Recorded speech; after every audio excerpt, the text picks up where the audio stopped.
बेकार है भैया। मैं तो टूट गया मैं तो अब।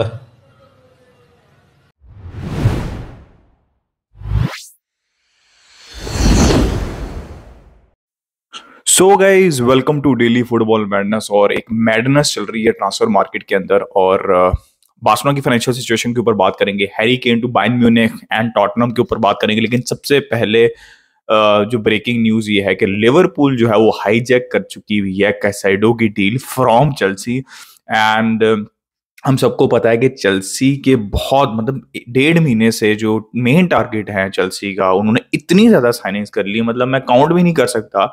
लेकिन जो उनके मेन टारगेट थे, जो उनको चाहिए ही चाहिए थे, वो थे काइसेडो, स्पेशली कांटे के जाने के बाद, जॉर्जिनियो के जाने के बाद, जो उस पोजीशंस के ऊपर खेलते होते थे। तो काइसेडो की डील नहीं हो सकी और लिवरपूल जो कि लाविया के पीछे थी, और चेल्सी ने भी फिर लाविया की डील मतलब बिड मार दी। तो उधर से लिवरपूल ने कहा अच्छा आप लाविया की बिड मार रही हैं तो हम कैसेडो की बिड मारते हैं, और उन्होंने उससे ज्यादा बिड मार दी। It will be in excess of 100 million euros या पाउंड्स भी आप कह सकते हैं। बट जो ब्राइटन को चाहिए था वो उनको मिल गया। तो यार आई जस्ट डोंट अंडरस्टैंड कि चेल्सी क्या कर रही है।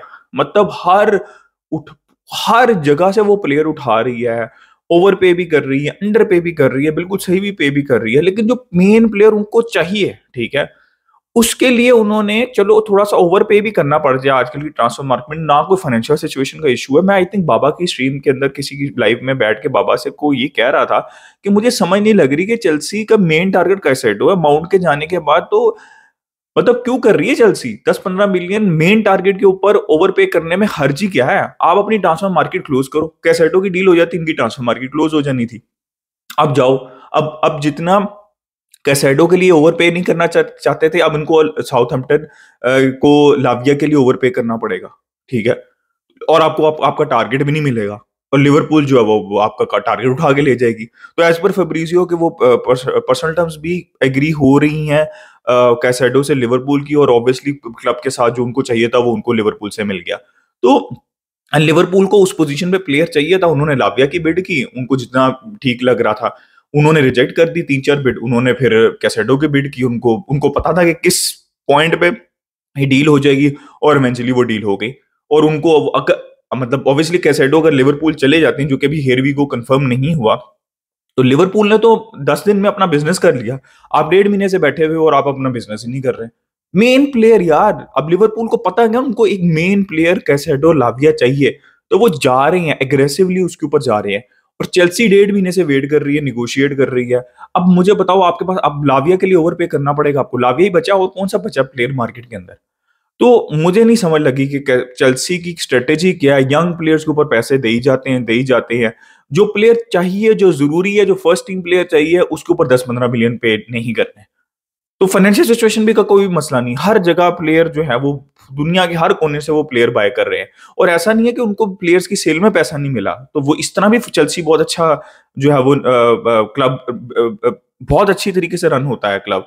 तो मुझे समझ अभी तक नहीं लगी कि मेन टारगेट 10-15, वही मैनचेस्टर यूनाइटेड वाली हरकत की, हम 5 मिलियन ज्यादा नहीं देंगे, हम 2 मिलियन ज्यादा नहीं देंगे, और एंड के ऊपर वो लिवरपूल ले उड़ी है। तो brilliant signing to be honest, very, अगर मैं लिवरपूल के पर्सपेक्टिव से कहूं तो कैसेडो जैसा प्लेयर उनको चाहिए था। अगर वो लाविया भी उठा लेते हैं तो भाई क्या विंडो रहेगी। और एफएसजी फाइनली स्प्लैशिंग कैश, फिर पिछले सीजन 100 मिलियन से ज्यादा अटैकर्स पे लगाया, अब 100 मिलियन 200 मिलियन के करीब जो है, 200 मिलियन बल्कि मिडफील्ड के अंदर लगा दिया। स्पोल्स, मैकेलिस्टर, कैसेडो, एक सेंटर बैक भी हो जाए, यंग हो जाए बेशक। तो आई रियली रियली थिंक कि लिवरपूल, जो को मैं प्रेडिक्शन में 5th नंबर पे रखा था, बट मैंने ये कहा था कि वो किससे रिप्लेस करते हैं ये देखना पड़ेगा। कैसेडो आ जाते हैं और एक सेंटर बैक आ जाता है, चाहे वो यंग ही क्यों ना हो।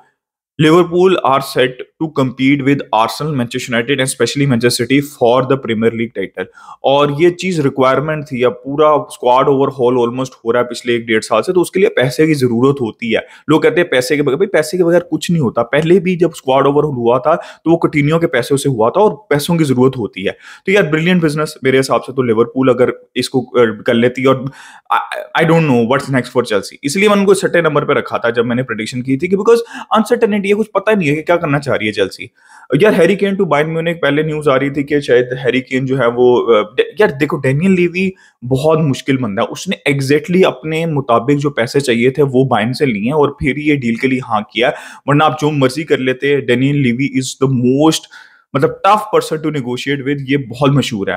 तो Daniel Levy got what he wanted. Harry Kane ने उतना पुश नहीं किया जितना उनको करना चाहिए था, and I think Bayern will eventually gate Harry Kane, जो कि उनको चाहिए था। ठीक है, 4-5 साल सेट है, ब्रिलियंट प्लेयर है वो। अब मैं लेटेस्ट न्यूज सुन रहा हूँ कि वो set to fly to Munich for medical, और वहां पे लेवी ने फिर दोबारा से उनको कॉल करके रोक लिया है कि भाई अभी थोड़ी सी और डिटेल्स फाइन ट्यून होना बाकी है। मतलब to be very honest, Tottenham, Spurs and Daniel Levy is absolutely a joke. भाई आप क्या कर रहे हो? और मतलब हैरी केन क्यों रुक गए? वो कहे तू भाई भाड़ में जा, मैं क्या मजाक लगाया हुआ है कि मैं रुक जाऊं थोड़ी देर के लिए और? तो आई थिंक हैरी केन, जैसे मैं शुरू से कह रहा हूं, to Bayern will eventually go through, हो जाएगा वो। और अब I think as per reports Fabrizio Romano it is very close. अब बार्सिलोना की सिचुएशन के ऊपर जल्दी से बात कर लेते हैं। लोग कहते हैं नेमार ले लो, राइट बैक क्यों नहीं ले रहे, क्यों नहीं ले रहे? अब मैं लेटेस्ट एक रिपोर्ट पढ़ रहा था कि बार्सा रीसेल कर लिया है, आई थिंक 16% जो बार्सा स्टूडियोज का है ना, उसको रीसेल कर रही है। उसमें से सिर्फ अभी ट्रांसफर मार्केट के अंदर सिर्फ 5% गया। अभी इस हफ्ते सिर्फ 5% को रीसेल करके वो आई थिंक 20-30 जो है वो मिलियन यूरोज उनको मिलेगा। तो और उसके बाद जो 11% है वो बाद में होगा। मतलब जो मॉरल ऑफ द स्टोरी है वो मैं आपको ये समझाना चाह रहा हूं कि बार्सिलोना एज पर रिपोर्ट्स सारे प्लेयर्स को वो कर लेगी, क्या नाम है, रजिस्टर कर लेगी इस सेल के बाद, इस इकोनॉमिक लीवर पुल करने के बाद।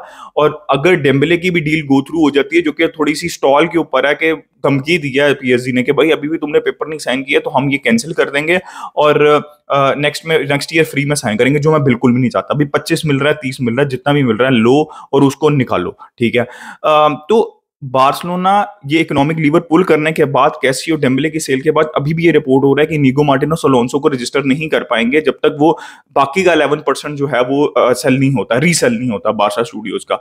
तो आप इमेजिन कर सकते हो कि लोग मेरे से पूछते हैं भाई बार्सा राइट बैक कर क्यों नहीं रही साइन, बार्सा कोई और साइनिंग कर क्यों नहीं रही? भाई पहले जो साइनिंग हुई है उनको तो रजिस्टर कर लें। क्या गारंटी देंगे बाकी प्लेयर्स को? नेमार की जैसे बात चल रही है, वो 100 मिलियन से ज्यादा कुछ जगह रिपोर्ट कर रही है कि उनकी फीस है। ठीक है, वो फ्री के अंदर क्यों देगी पीएसजी आपको नेमार? और दूसरी उनकी 12 million net salary minimum report हो रही है, तो वो रजिस्टर कैसे होगी? तो मैं यही तो मेरा आंसर है उन लोगों से कि भाई अपनी फाइनेंशियल सिचुएशन देखो, कि कोई वजह है जो अभी तक प्लेयर्स रजिस्टर नहीं हुए। अगर कोई वजह ना होती तो प्लेयर रजिस्टर हो पाते, आप फ्रीली मूव कर रहे होते, आप जाके कोई राइट बैक अभी तक साइन कर पा रहे होते। हर प्लेयर से आपने पर्सनल टर्म्स एग्री कर ली, ऑलमोस्ट सारे राइट बैक से दुनिया के, लेकिन साइन नहीं कर पा रहे। वो इसकी यही रीजन है कि आप अलोंसो और इनिगो मार्टिनेज और बाकी प्लेयर्स को अभी तक रजिस्टर नहीं कर पाए, और 10-15 दिन जो है वो रह चुके हुए हैं ट्रांसफर मार्केट के अंदर। एंड मैं बार बार वही कह रहा था, दे हैव टू सेल लंगले, लंगले जाएंगे। ठीक है, उसके बाद जो है वो प्लेयर्स रजिस्टर होंगे, पहला पहला काम। और उसके बाद एक बड़ी सेल होगा मुझे लगता है आंसू फाटी, तो फिर नेमार या राइट बैक उससे पहले आ सकता है मेरे ख्याल में। ठीक है, अगर लंगले चले जाएं, लेकिन नेमार के आने के लिए ये बहुत ज्यादा जरूरी है, जो कि आंसू फाटी लग रहे हैं कि एक प्लेयर सेल होगा। ये मुझे सिचुएशन अभी तक बारसा की समझ लगी है ट्रांसफर मार्केट के अंदर, और नेमार की सिचुएशन, फाइनेंशियल सिचुएशन। अपना ओपिनियन दें regarding all the deals in the comment section. Like, subscribe, share, keep enjoying football. Until next time, it's a goodbye from me.